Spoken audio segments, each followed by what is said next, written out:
folks, Brian here again with continuation on my review of the Runequest role-playing Glorantha Manuscript. This section is passions and reputation.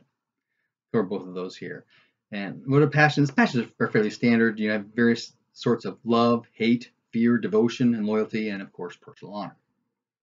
So the basic passions, your devotion to your deity, whoever that is, fear of a group or an individual, and they specifically mention not concepts like chaos or great forces like the Lunar Empire.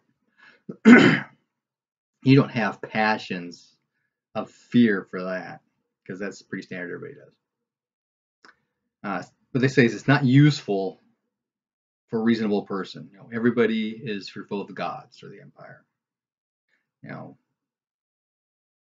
You can't really have fear or devotion or love, hate, etc. for death or for chaos. So those are out of the equation. And then go into inspiration.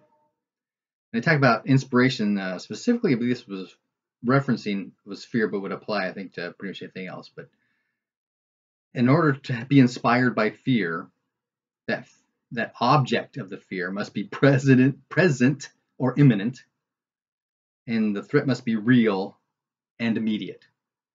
Yeah, no issues there. And they talk about hate. Well, they call it hatred, but a hate passion for a group or an individual, and using inspiration for that only against a specific foe. And they give an example here of hate trolls.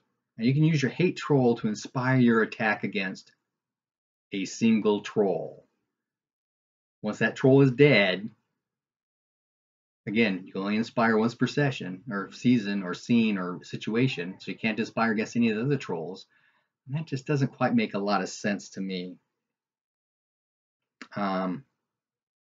Maybe cinematic, but you get the great hero wading through. Oh, I remember what it was. I was going to try and pull Star Wars into this. My kids are actually upstairs watching Rogue One right now. But there's a scene in I think it's episode 3, where Anakin goes back to Tatooine and his mother's been captured by the Sand People, and he finds her and she dies and he freaks out and he starts killing everybody. Now, you could interpret that as that was love mother, which they later on talk about. Love and other passions can be used for entire situation rather than hate Sand People. So give or take, maybe, I don't know, but it seems to me that if you have a hate troll passion and you walk into a patrol of trolls, you're going to make mincemeat out of them if you get inspired due to your hatred. Maybe I'll have to play with that one. I don't know. But the rules as written, raw, is that you can only be inspired against one specific opponent, not for all the trolls you run into for that scene or situation. And then they make this quote, or I quote this. In this paragraph, they talk about, this must be contrasted with devotion, loyalty, or love, which can inspire an adventurer to combat all the foes before them, not just the one. And so this is my question, why? Now, I can see being more positive gives you greater flexibility or options by something very negative being hatred, but I still don't quite see that. Maybe? I don't know. Maybe we'll have more of that later. Okay, then go into honor. And they talk about honor quite a bit in this section. Honor is not a slippery issue. Everyone pretty much understands what actions are honorable and what actions are dishonorable. And everybody can differentiate clearly between the two. There's no gray area here when it comes to honor. And what's really cool, they have a little box list that lists all of the, lists a number of dishonorable acts to help give you examples. Everything from attacking an unarmored foe all the way down to killing a Klansman. Those are all dishonorable acts. Then they go into loyalty. Now, loyalty is the cornerstone of society above love, family. Obviously, first there's honor, your personal self. Then there's love, family, your immediate interactions. And then there's loyalty to society greater at large. You know, society loyalty to your temple, to your clan or tribe, to your city, or to an individual, a specific individual you can have loyalty to. And that loyalty, these loyalty passions can also give you community support. They specifically mention, you know, Weregild and that kind of thing, or ransom, that kind of stuff. But you know, there could be more involved with that as well. And they talk about the love passions. So these are emotional bondings. You know, love your family or love an individual, you know, that kind of thing. Then get into using passions, and obviously the biggest thing is inspiration. And it says you can only have one attempt to inspire using a passion for each situation. Very similar with the whole rune thing. One time. And again, they go through the critical success, gives you a plus 50 on whatever you're inspiring, and an experience check in that passion. But they also specifically mention that it's one ability and that it's temporary. Now, if I remember correctly, and I should probably look this up before I went online here, was the word ability means something in Runequest. And I want to say that means a skill, passion, or rune now that I start thinking about it. Which makes sense because, you know, that's right, it's temporary. We always talk about being temporary. But again, you get an experience check. Special success, again, one ability. Not sure why they keep repeating that. But the plus 30, which is standard, and experience check, which is, you know, new with this runes and passion stuff. Regular success, plus 20, that's standard. Experience check, again. Regular failure, you become despondent. Minus 10% on all further rolls. It doesn't really talk about rolls with that passion or rolls on the skill you were inspired or failed to inspire with. And again, they don't mention the minus 20 on your inspired skill roll. Critical failure. Again, they don't mention the minus 50 again. Like specifically, you are crushed by negative thoughts. Your passion goes down by 1 to 10%. And you become despondent? Oh, it's despair. Your despair, sorry, I can't read my writing sometimes. Your despair lasts so long. Similar to how the rune thing, when you got a critical failure, you were in that category of all these negative effects for 1 to 10 melee rounds, all the way up to 1 to 3 game days. Same concept here with the passions. For passion, now runes can never go to 0. Yeah, they can't. They have to stay positive. If a passion ever goes to 0, it goes away. It's gone. It's eliminated. Erase it from the sheet. I have no problems with that. Gaining a passion. This is kind of cool because I've specifically used this kind of mechanic in Pendragon. Well, actually, it's my Runequest 3 campaign that I use a lot of Pendragon stuff with, where, and usually this comes into love individual. You know, that girl you see across the turning field and you get smitten with. And the way I handled that is I had you roll dice. I think it was 2d6 plus 6, I think. May have been just a straight 3d6. But we're talking about invoking, you know, gaining a passion. Invoking something becomes a passion. It's very powerful, right? So have you roll, and if it's a, you know, if it's a 10 or less, it ain't a passion. Sorry, bud. She's cute, but you're not, you know, madly in love with her. Well, in Glorantha, it talks about in gaining a passion. That is it. It's all role. No, it's instigated by role playing, but it's all discussed between player and GM on should you gain a passion from this? What kind of a passion should it be? And then they have it, you know, it generally starts at 60%, you know, that kind of thing. Because if it's in less, it's not really a passion, right? A passion of 30% is going to kill you because you'll never make the rolls. And then eventually they'll go away.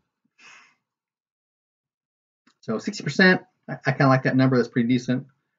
And then they talk about the mandatory rolls. And this was pretty cool. And this is also something that came out of Pendragon. Was when certain, and in Pendragon's traits and passions, and in Runequest, it's runes and passions. But whenever, specifically talking about passions here, but I want to say they mention runes. Yeah, later on they talk about runes as well in this paragraph, or these sections of paragraph. If your value is 80% or higher, the GM can make you roll if he thinks what you're trying to do is contrary to one of your passions or runes. We'll discuss in a second here. It says, any time a player tries to do something that's inappropriate to their character based upon their runes and passions, the GM can say roll. And it's 80%, so you're going to make it, that kind of thing. But they say the player's got an option. I really don't want to do that, so I'm going to reduce my rune. And this is what they talk about runes. They specifically say, I'll reduce my rune or passion back down to 80%, because 80 or above. Yeah, whenever it's 80 or above, I can require the rolls. So I can reduce down to 80%, so it's not required anymore. Well, that's one way out of it, right? Or they can come up with an idea of an opposed roll. Like, yeah, my passion or rune or here is at 80%, but I've got this other thing over here that I think conflicts with it. So let's make an opposed roll instead. Yeah, that's cool. A little loosey-goosey on the mechanics, but that's okay. Then they finally get into reputation. And they have a gain reputation box. And talks about notable actions, extraordinary actions, and heroic actions. They have examples of all those things. And if it's a notable one, then possibly you should gain 1d3 in your reputation. If it's extraordinary, 1d6. If it's heroic, 2d6. Having played the starter set, and everybody's got, I think they're in the 15 range on the reputation. And at the very end, depending upon what you do, you can get, essentially get 0 if you don't finish the scenario correctly. If you don't finish the scenario right. But you can get, up to like plus 8% on that one. And that's involving gaining a Earth Demon Goddess as an ally. So these numbers feel a little high to me. Like reputation really should not be getting all that high. And then talk about tracking reputation. This is going to be a bear of paperwork because they talk about writing down. Impressive use of swordsmanship plus 3%. Seriously, you're gonna have a page full of this kind of stuff when guys get through a campaign kind of deal. So, well, it does make sense because there are opportunities for NPCs to make a reputation roll against you. They roll your reputation or less to see if they recognize you and that kind of thing. And what are they going to recognize? That 3% impressive swordsmanship or that -1 for breaking your honor. So there's this whole positive negative influence. Even though the percentage as a whole is going up, there's a positive negative influence on the things people can remember about you or know about you or find out about you. So keeping all that track, I'm almost thinking maybe the GM should keep track of that. They'll have a sheet on each character with all their stuff and they just keep track of the number. That's just how I'm thinking, right now. So how do you use your reputation? Like I mentioned earlier, to identify the adventurer, their fame or infamy. Both aspects are there. And then you can use your reputation to impress others. You can use it to they don't use the word inspire. Augment. They use augment, not inspire. Use augment. To augment your orate roles or a seduction role or a song role, or even for when you are being examined for cult initiation or advancement to rune status, that you can use your reputation to augment that. That makes it heavy. You can use it to sway NPCs. That's an interesting thing. And again, the whole plus 50, plus 30, plus 20, minus 20, minus 50, same as everything you're using a rune or a passion or a skill to augment some other rune, passion, or skill. Same thing. That consistency I like. 100% on that. And then they talk about modifiers for reputation. How do you modify reputation? It has to do with sphere of access and people knowing. And it ranges everything from You know, somebody's in your same clan, they get a bonus. You know, somebody who's outside your geographical area where you've done all your stuff, they got a huge subtraction. You know, people from the West Coast don't always know about people from the East Coast, that kind of thing. So yeah, I can buy off on that. That's not an issue. So passions and reputation, not a whole lot of issues with this section. A bunch of mechanics on how they're implemented, but they're very, very similar to the runes, if not identical, to the runes and for augmenting with skills and that kind of thing. So fairly consistent. I like consistency. I really appreciate that with this system.